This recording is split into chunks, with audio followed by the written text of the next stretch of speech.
Here we go. The story of what happens to a royal captive from Judah begins with Daniel and his three friends, Shadrach, Meshach, and Abednego, as they enter the city of Babylon at the end of their 900-mile march from Jerusalem. What do you think they'll do to us, Daniel? I don't know, Shadrach, but I'm sure God is with us. Soon after the prisoners reach the city, Daniel and several others are brought before an officer of King Nebuchadnezzar. There we go. As nobles from Jerusalem, you will be given a chance to try out for positions in the king's court. But I warn you, you must be strong, smart, and handsome. The chief official moves through the ranks of exiles, the captives. He stops in front of Daniel. If your God is so powerful, why did he let you Hebrews be conquered? Doesn't a father sometimes need to punish his own children? Good answer. You have been chosen. Now you'll be given 3 years to study under the wise men. After that, the king himself will choose those best qualified to be his advisors. As a bonus, you get to eat the extra food from the king's table.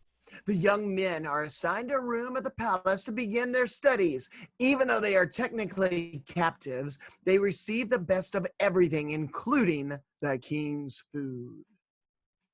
Here you go, the best food in the kingdom. It's even been blessed by our god Marduk. We can't eat this. It's been dedicated to the Babylonian idols. Thank you for the honor you have shown us, but our Hebrew laws forbid us from eating your meat and wine. Please, just give us plain vegetables and water. Vegetables and water? That's not enough food for growing young men. Our needs are looking strong and well-fed, or the king will have my head. How about this? Test us for a few days. Let us eat our plain food and then see how we compare to the others. For 10 days, the other trainees eat their steak and their fine wine taken from the temple of Marduk. Daniel and his 3 friends eat nothing but boiled vegetables and water. At the end of 10 days, there's no doubt Daniel and his friends not only look better, but they are clearly stronger and faster than their peers. They remind them of Pastor Patrick. Fine, eat whatever you want. After this, the 4 young Hebrews busy themselves with their studies, learning everything their Babylonian teachers can teach. But even though they're keeping themselves pure from ungodly food, they worry about the ungodly studies as well. Why are we studying the Babylonian history and their gods and astrology? We don't believe it, any of it. For better or for worse, this is the culture we live in. It's not good to understand their ways, just not to follow them. The 4 young men consistently pray to God 3 times a day. In answer to their faithfulness, God gives them knowledge and wisdom. To Daniel, God even gives an understanding of dreams. At the end of the 3 years, the young men are taken before the king, and he talks with each one, and then he makes his decision. I have made these 4, Daniel, Shadrach, Meshach, and Abednego, to serve in my government. They are 10 times better than all my magicians, enchanters, and advisors. Daniel and his friends become popular members of the king's court. But one day, the king has an unusually difficult problem, and he calls for the older, more experienced advisors. I had a strange dream last night that's bothering me. I want to know what it means. Of course, Your Highness. Tell us what you dreamed, and we will interpret it for you. No! This is what I have decided to do. If one of you can't tell me what it means, if one of you can tell me what it means, what it was and what it means, I will reward you greatly. But if you get it wrong, I will cut you into little pieces and burn down your house. I might have a bit of an anger problem. We can't tell you what a dream means, O king, but no one can tell you what you actually dreamed. Only the gods themselves could do what you're asking us to do. Just what I thought. You are all deceivers and liars, all of you. You do not truly understand the supernatural. Put these men to death and every wise man in my kingdom. Oh, the captain of the king's guard is forced to carry out his ugly task. I'm sorry, Daniel. You and your friends are under arrest. The king has ordered all of his wise men to be put to death. Put to death? Why? What have we done?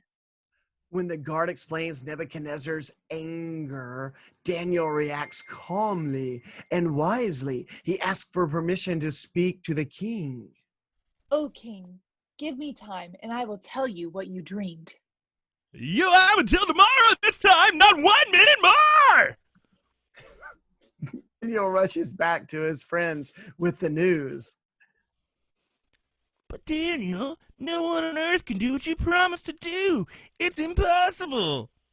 You're right. But what is impossible for us is possible for God. We must pray all night if necessary and ask God to give us the answer so we won't be executed. As the 4 young Hebrews pray, God shows Daniel the dream and its meaning. Praise be to God. You give wisdom to the wise. You reveal mysteries that are hidden and bring light to what was dark. Thank you for revealing Nebuchadnezzar's dream.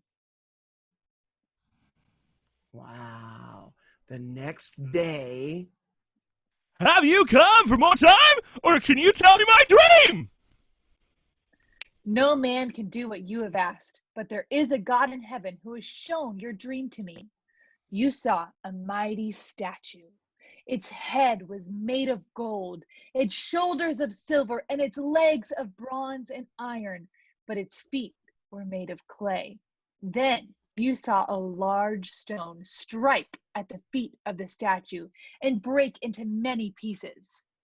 Yes, that's right, but what does it mean? Well, the head of gold stands for you, King Nebuchadnezzar, and your great kingdom. Other lesser kingdoms will follow, but after they fall, God will set up a kingdom that will never be destroyed. Our God is above all other gods, and shall be the ruler of province of all Babylon over all the wise men who ever lived, whose lives you saved today.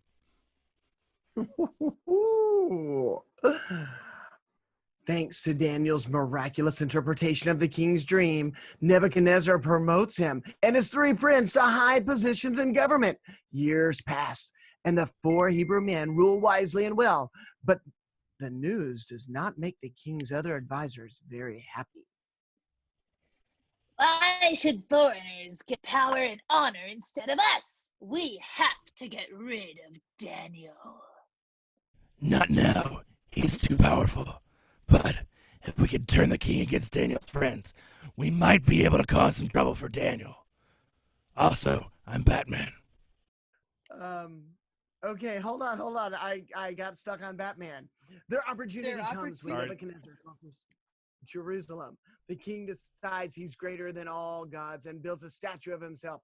All of his officials must worship it or be thrown into the fiery furnace. The king is playing right into our hands. He doesn't know that the Hebrews will only worship their God. Daniel holds too high a position for any one of us to report him, but not his friends. Right, but tomorrow, when the trumpet sounds for all the people to bow before the statue, we'll keep our eyes on Shadrach, Meshach, and that pesky little Abednego. At King Nebuchadnezzar's command, a giant statue 90 feet high has been built on the plains of Dura. All of the officials of Babylon are ordered to worship it.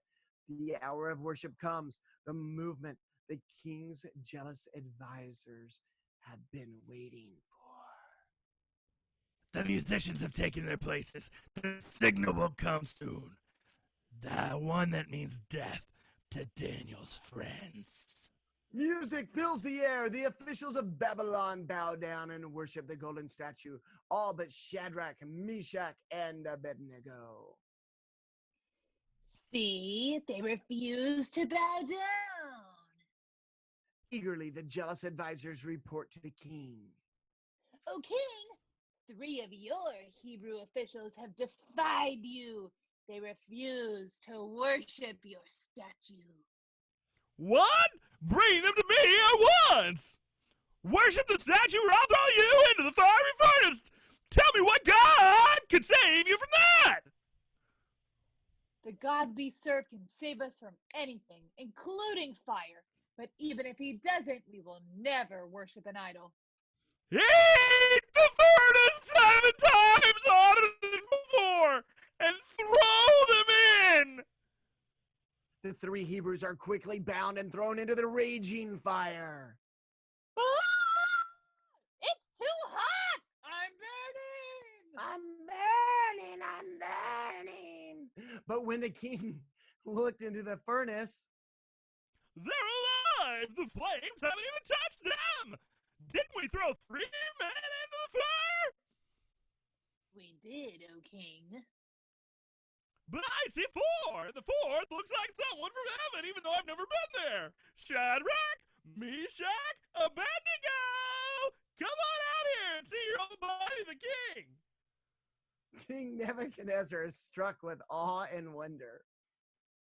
Blessed be the God of Shadrach, Meshach, and Abednego, who sent his angel to save them. From now on, anyone who dares say a word against their God will die.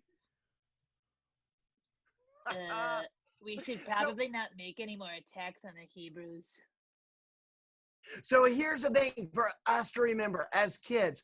Shadrach, Meshach, and Abednego and Daniel, they were taken captive from Israel, and they were taken captive into Babylon, into a terrible, very ungodly place. If they had waited until then to start reading their Bible, memorizing it, and choosing to soak in God's word and to get it in their mind and decide to obey God, they would have been sucked right into the terrible ungodliness of Babylon. But because they, as kids, read God's word, like at night when you're going to bed, have mom or dad read the Bible to you. Start in Genesis, whatever. Skip Leviticus because it gets, just skip Leviticus. I'm just saying. But you can come back to it when you're older. That said, read God's word just like these guys did. And then as you go into school and there's mean people saying bad words and all these terrible things going on, you'll be ready for it to stand just like Shadrach, Meshach, Abednego, and Daniel.